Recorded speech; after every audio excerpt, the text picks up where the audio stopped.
On today's episode, we're talking with Corrine Malcolm. She's a two-time Western States 100 finisher and a one-time Western States 100 commentator. We're talking about the recent cancellation of the Tarawera 100K and where the Western States golden tickets are going to be allocated to.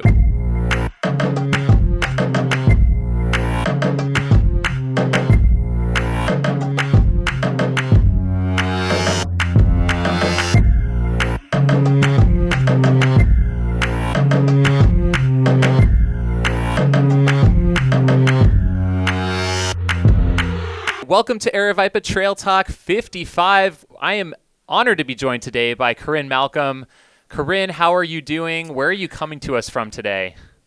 Yeah, normally I'd be at our house in San Francisco, but I am currently up at a friend's house in Tahoe because we are so fortunate to have friends with homes in Tahoe. Waiting for the snow to soften up to go for a little ski tour today. It's January here, so no new snow on the ground, waiting for that spring corn cycle to start midday. Nice. Well, it is the end of January, and we are in the midst of the golden ticket season leading up to Western States, and there was just some big news announced, so we wanted to take a minute, chat with you. I know you are heavily involved with Western States, being a two-time finisher of Western States, and what I'm saying is a one-time commentator thus far of Western States, which is very exciting. And if I'm not mistaken, you also are a golden ticket winner yourself at the Canyons in 2018. So actually, that's kind of that thing plays into today's conversation. Yeah. I actually got into the lottery, but I was on the wait list in 2018, and the golden ticket rolled through the women's field at Lake Sonoma and came to me by accident on the wait list. I just happened to be at the top of the wait list. So in a way, I got a golden ticket, but that talks to like how our golden tickets given out and what does that look like for runners competing for those spots. So you got in 2019, or was it 2019? I was top 10. I was top 10 in 2018, but I got in with 4 tickets in the lottery and was like 12th on the wait list. Okay. Like I was year 2 of the wait list happening for Western States. Gotcha. So for those of you maybe tuning in, like maybe you've been living under a rock, you don't understand the golden ticket process. I think a lot of our calendar is definitely focused around Western States. It's so historic. It really set off this movement of trail ultra running, especially 100-mile distance. But what started with the Montreal Ultra Cup and is now the Hoka Golden Ticket Series is like a really cool way for really fast runners to gain entry into Western States. And the last several years, you've run either a 50-mile or 100K qualifying race. The top 2 men and women get in. And what I thought was so cool this last year is they expanded to a couple of international races. So not only did they add the Tarawera 100K, but also a couple 100-milers, including the UTMB. So you can run a 100-mile race, and then, of course, Javelina 100 as well. And so this spring season is normally when we see all of the golden ticket races happening. And this last year we had a couple. We also had, what was it, Le Templier? Yep, in the fall in France. So another international race. And what was cool about that was that not only did they expand to international races with the going away of the Ultra Trail World Tour, which is how elites from international countries got in before, they also expanded to outside of the traditional spring series. Generally speaking, Bandera in January and, Canyons 100K at the end of April was your window for, 5 or 6 golden ticket races. And now with the addition of UTMB, with Le Templier, with Javelina, all of a sudden you've got races that happen in the year before the race being a golden ticket race, which is great because they're 100K or 100-mile race. You want athletes to have time to prep properly for this big June event. So I thought that was a very good move on their part, expanding the calendar for the lottery season or for the golden ticket season. Yeah, most definitely. And continuing to give the chance for those international athletes to have more opportunities to race their way into Western States, which is, notoriously hard to get into. So this week, we're gearing up right now. It was going to be Tarawera and Black Canyon essentially within hours of one another on the same weekend, one in New Zealand, one in Arizona. And we got word that Tarawera is canceled due to the pandemic related things.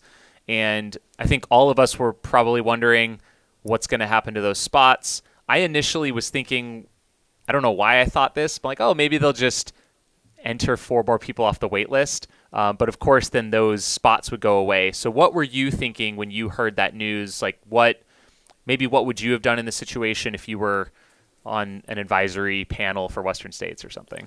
Yeah. So they've had situations like this come up in the past. Generally speaking, it's been due to natural disasters. So we've had races like Sean O'Brien 100K or Gorge's 100K in Oregon get canceled due to wildfire. And when those races have disappeared or it's been like we look at the upcoming season and it's not going to happen, they reallocated those 2 spots for men and 2 spots for women to Ultra Trail World Tour applicants, and those could be international or U.S. based athlete or North American based athletes. That was a way to keep those elite spots in the race without giving them up to the lottery or giving them up to the wait list, which is important, right, to maintain the front end of the race as well. Obviously, there's a lot of privilege that comes along with that, but so in my mind, okay, that's what we default to. But as we know, with changes in UTMB this year, there is no more Ultra Trail World Tour. And so all of a sudden there is no applicant pool that has been putting in to try to get into Western States through another means. And so they had to go somewhere.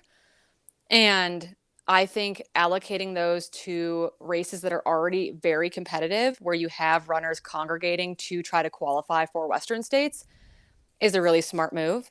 They didn't give 2 and 2, right? They could have said, hey, Black Canyons, you're getting 4 men's spots and 4 women's spots. They went to 3 and 3, which I think was an interesting move. I think there's some talk of should they have gone to a different international race and what would that have looked like? Should they have gone to, like, will another spot turn up at Canyons 100K in April? I don't think that has been announced yet. So it's kind of like they're trying to maintain that elite field while still those tickets not rolling down too far in the field. I don't know. It's a very complicated situation, but I think allocating an extra spot to Black Canyons was a good first step. Yeah, definitely. Yeah, I think there were some people, I mean, obviously disappointed, of course, like not only not having Tarawera is in and of itself like disappointing for all those athletes, not even just the elites, but everyone who would want to run that. Some were talking about Ultra Trail Australia, but I think that's not until May, I believe. I think it's very late, which would be a very hard race because they have basically, the Western States Board and the Golden Ticket Series has said, we're not counting 50 miles. So you used to be able to do a 50-mile race as a Golden Ticket race. I believe, so Lake Sonoma was kind of the last standing one. I think Ice Age might have been a 50 and not 100K. They've gone away from that because all the qualifiers for Western States are also 100K. And so hence races like Lake Sonoma, I think they're trying to fight their way back into a Golden Ticket by now creating 100K in their calendar season. So I think trying to do 100K in May before Western States doesn't seem practical or safe, maybe. But I understand the want from the Europeans and from the international athletes, from our Southern Hemisphere athletes with Australia and New Zealand. Like it's summer there right now. To miss out on an opportunity is really hard. But I mentioned this to you offline. This doesn't impact the international field as much for this edition of Western States. I imagine that we'll still have some more deferrals this year because travel to the U.S. might be complicated in June for athletes from certain countries.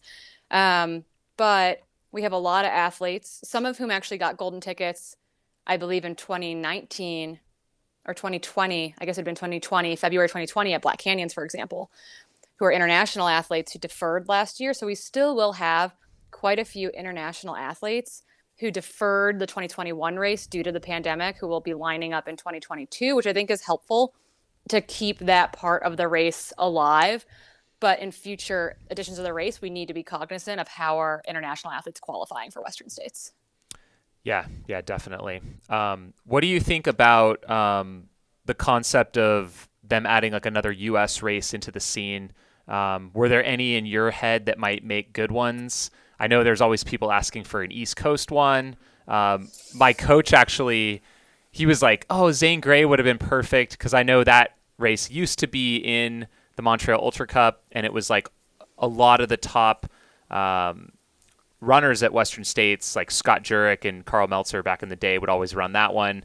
I know it's kind of not as prestigious maybe anymore. But were there any in your head that might have fit if you take away like the competitive nature of kind of the current entry lists? Yeah. I mean, I think the spring time is a good like I think these like February, April races, March races are a good way to thread that needle. I'm really excited that Gorge 100K is coming back Mm. onto the scene. I think it was a golden ticket race. I ran it as my first 100K in 2018, and that was a golden ticket race. Like it's a good event under new race leadership. Kind of cool to see that come back in. I think I think we need a race on the East Coast. I think from the US standpoint, from the US running standpoint, and obviously that's slanted and biased towards our North American running world. I think an East Coast race is pertinent. I think that with the Golden Ticket Series opening up to outside of the normal time frame, that opens up more flexibility. Like why not deem a fall 100K out east, Or and maybe that 100 means it's in miler. or 100 miler, and make that a golden ticket race. I think that my guess is it needs to be a Hoka affiliated race, as they all are, because they are the title sponsor for Western States and they are the title sponsor for the Golden Ticket Series. So, race directors, approach Hoka, get a fall 100K or 100 mile. I think that is a way, because they've opened themselves up to a non-traditional timeline. I think that all of a sudden that gives the East Coast its best shot of having like a October or November race be a golden ticket event over a spring race where they have more snow. They've got the East Coast is more greatly impacted by snowy springs than California and Arizona and where the current golden ticket races are. Have you been over to La Templier before? I haven't. I've heard really good things about it. I've had friends who have raced it, Yeah. but I've never. I know it's a really fast running race. Yeah, that Which one kind of suits Western States well. that one kind of surprised me a little bit, and I think the oddest thing is that the 80K historically is the most competitive race, and that And they chose seemed the 100K and they chose the or the 100K, 10K. which probably, I mean, makes sense for the Western States ecosystem, but it seemed like all the competitive runners still ran the 80K. I don't know if it was a matter of like they didn't know or they just didn't care. But I don't know. We'll see. Maybe the word will get out more next year and it'll turn out better. So hopefully. Yeah, I think it was kind of a late. I feel like it was late notice for like UTMB and La Tempie being like, oh hey, just so you know, you're a It was qualifier like the now. month before they kind of leaked it out quietly or Yeah, something. Yeah. because we had some teammates with Adidas over there racing, and like some of them are not inclined to go longer than 50 miles. And so they were going to do the 80, and that makes sense. It's the competitive race for them versus them um, doing the 100K because they don't necessarily want to qualify for Western States either. Yeah. Right on. Let's see. So we're heading into Black Canyon. Do you have any thoughts on this year's race? I don't know if you've taken a look at the entry field at all, or yeah, just maybe talk about your experience running Black Canyon or just competing at these golden ticket races in particular. Yeah, they're cool races. So actually, funny enough, my last race that I've run, which is kind of wild, was Black Canyons in February 2020. I got hurt the year after the pandemic and haven't gotten to race fully yet. I'm going to race this spring. But Black Canyons is a fun event. I've got friends, athletes who are going to race it as their early season race, as a thing that they trained for all winter because it motivated them to get out the door all winter. But it's also a cool like early season competitive race in the sense that like Bandera feels way too soon in my mind, but Black Canyons is like February. Okay, like I'm ready to turn some gears and get my training either up and running or really compete for that win or that golden ticket spot. It's a mean race, though. I'm sure you've heard that. I'm sure you know that very well. I haven't had the pleasure of running the whole thing straight through as of yet, but I hope to someday. But yeah, the first half being so flat Fast? / downhill, and then Fast? yeah, So fast? yeah, I've got athletes who are not, I've got athletes who are competing for golden tickets and I've got athletes who are not. And I'm like, please do not PR your 50K. Please don't PR your 50K because they'll go and they'll blast. I mean, I had a really fun first 50K when I ran it too. well, But then yeah, that because backside is mean. there's so much hype too, and like you're lining up, and everyone's like got big dreams in their head. which I think this race lends itself to a lot of drama and a lot of excitement. Like as far as being entertaining, like you can really see some blow ups. I mean, we see it Yeah. pretty Oh, much yeah. every year, and I think it does kind of make it exciting. Like people just go for it, and I don't know, it's kind of fun to have that kind of a thing in the sport. And there will be people who just go for it this time around. And there's some interesting names. I looked at this the other day, and I'm going to try to do my best to remember exciting things that are happening. Anthony Costales is on the line, right? Which I'm like Yes. super super excited about. He earned a spot at Canyons last year, was hurt and had to defer his Western States dreams. I'm really excited to have him at Black Canyons. You've got some like stable names coming back in too, who either didn't have a Western States they wanted last year and are decided that they want back in, like Addie Bracy, Claire Gallagher. I'm hoping some people from Bandera who now have tickets and are still on the start list are not starting, like Marianne Hogan, Yeah, exactly. And I know right? Because like I want her to crush Western States. Ryan Montgomery, I think just withdrew. He earned one at Javelina 100. Yep.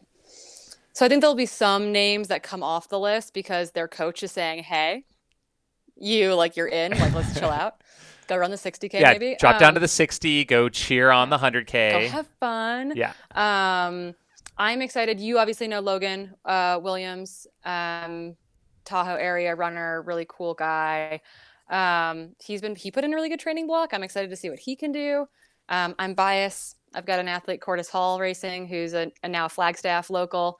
Mm. Like I want to see him mix it up with the fast boys. I think he's a really fast runner, though he prefers the mountain stuff. And so like, I don't know. The men's race is really good. The women's race is really good.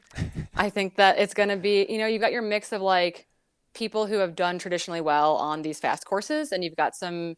Oh, there was one name. It's like killing me that I don't know it off the top of my head. Who was it? It's not. Men's or women's side?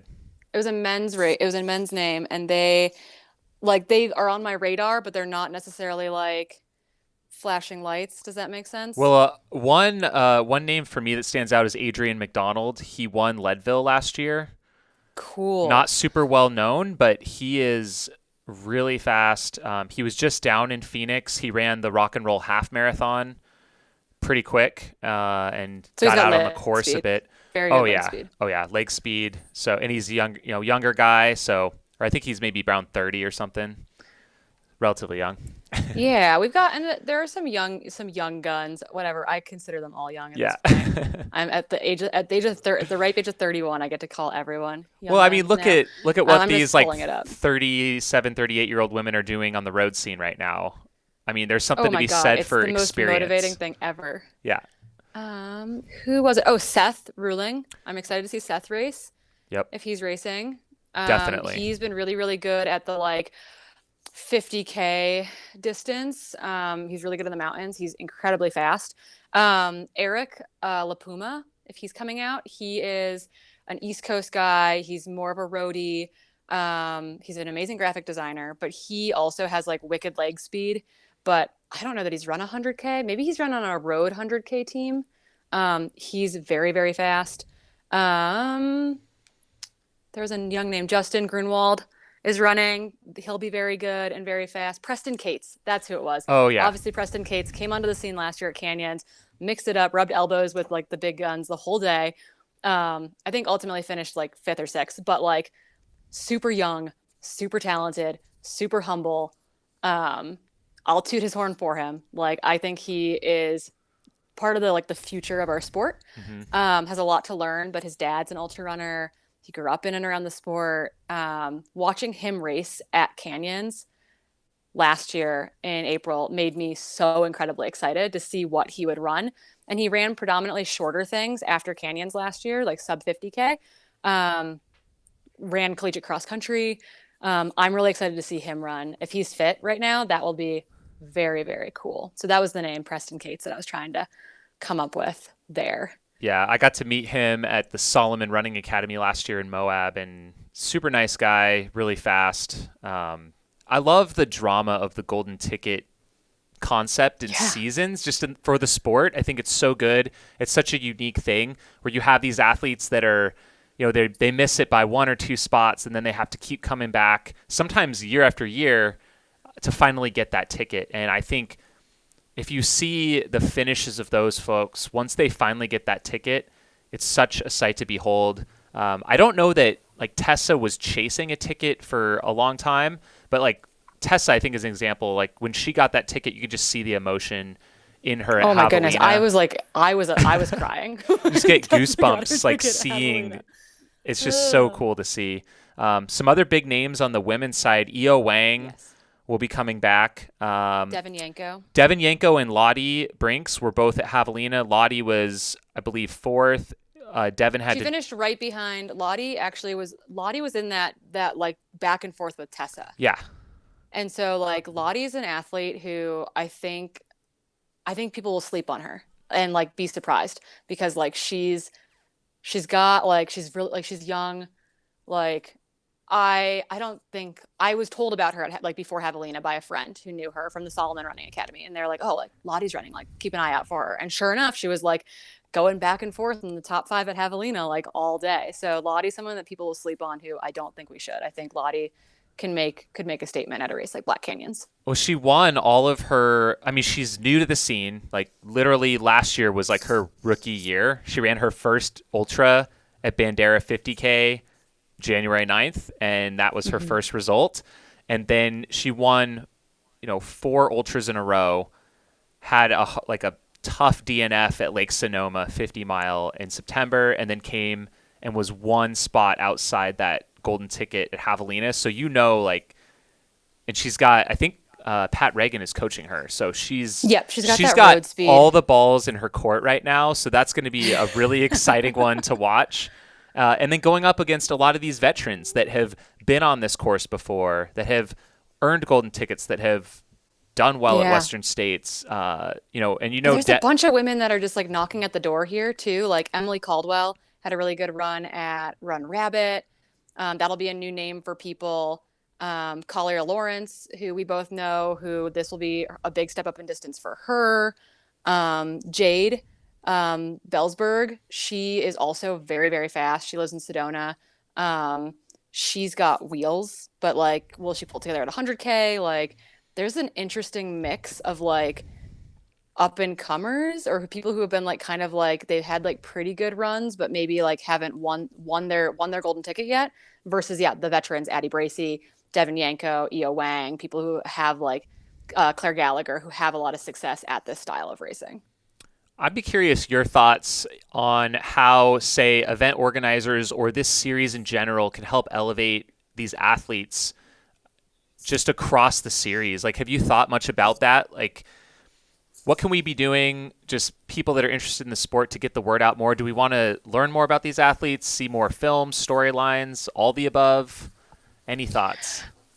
Yeah, I mean, I think what we're both trying to do, and I'll toot your horn and my own horn, I guess, here, like by like being the ultra running media in a lot of ways, like what you've done with live streaming for the Aravaipa run, like all the races, gave us proof of concept to try it elsewhere, which is, I don't know, like how terrifying to be like, will this work or not? Can we talk for 30 hours or 240 miles, 250 miles? Like, to try that and to realize that there is an audience for it and that elevates the sport and brings more support into the sport, I think has been huge for all these athletes as far as sponsors actually kind of stepping up to support them. But I think that might be just like, I don't know, I think media fights itself a little bit, right? Like everyone kind of feels like an incumbent. Like, are you like, what lane are you in?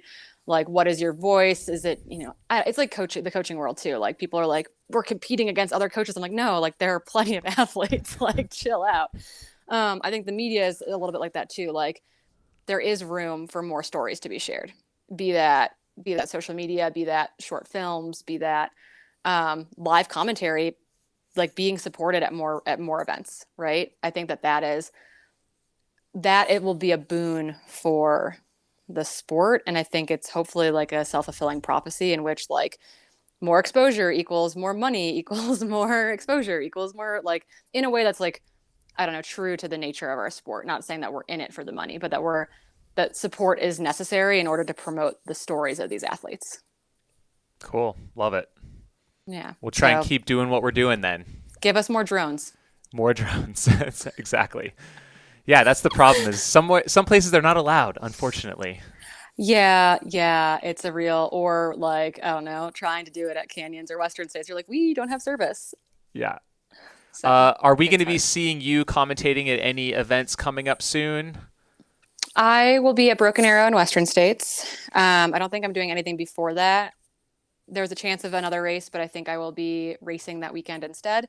Um, we're working on some stuff locally too. Nice. Like we pitched an even shorter race, which is kind of exciting. But a historic race in California, so that'd be fun. So June might be very, very, very busy. It's kind of the Easter egg there. But yeah, and then I'm gonna run TDS so that I can do commentary for all the other UTMB races.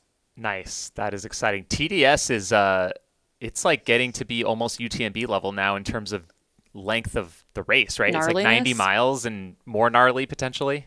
Yeah, I think it still has 30,000 feet of climbing, and they're gonna start us midnight. So we're gonna run all day Tuesday, basically, and Okay. All then I'll right. sleep for a day, and then I'll do live commentary for 3 days. Perfect. What could go wrong? Uh, Nothing. so you're coming off injury. Tell us about your season, your own running season leading up to TDS this year.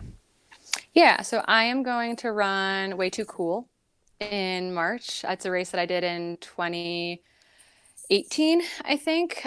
Super fun. Really happy that they're back this year. They have the best cupcakes. So if you're Yeah. a race director and you're trying to compete with Way Too Cool, it's the cupcakes. Going there. It's local too, which is great for me. And then I'm going to do Madeira. I'm going to go to Madeira in April and Nice.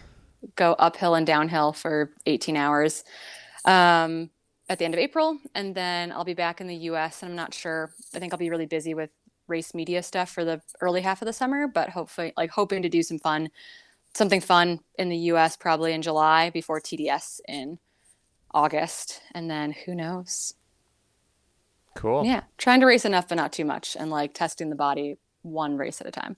Yeah, for sure. Awesome. Well, I think that's about all I had today. Do you have anything else to add surrounding the golden tickets? I don't think so. I think, we're all learning in real time with everyone else, which is like kind of hard. But so excited that Black Canyons is around the corner, and then it'll be Canyons 100K before we know it. And then it'll be the big dance, which is kind of wild that Western States feels like it's right around the corner. I know it's still like But 6 months away or 5 months, something like that. but it's like now too. But really, really excited to see. Really bummed for Tarawera, bummed for athletes that were signed up for that and were planning to race it in that community, but understand. And then just so excited that Black Canyons and Canyons 100K are coming up because it gives us something to cheer for imminently, which is very cool. Yeah, and I think at the end of the day, it was, I think, probably the best move for Western states to respond so quickly. I think I commend them for that. Like they didn't really waste any time. I think I heard about the Tarawera cancellation and got a text from Craig that they made that decision within a couple hours. So I think Wow. like that decisiveness was really great. It didn't keep athletes guessing as to what was going to happen or what wasn't.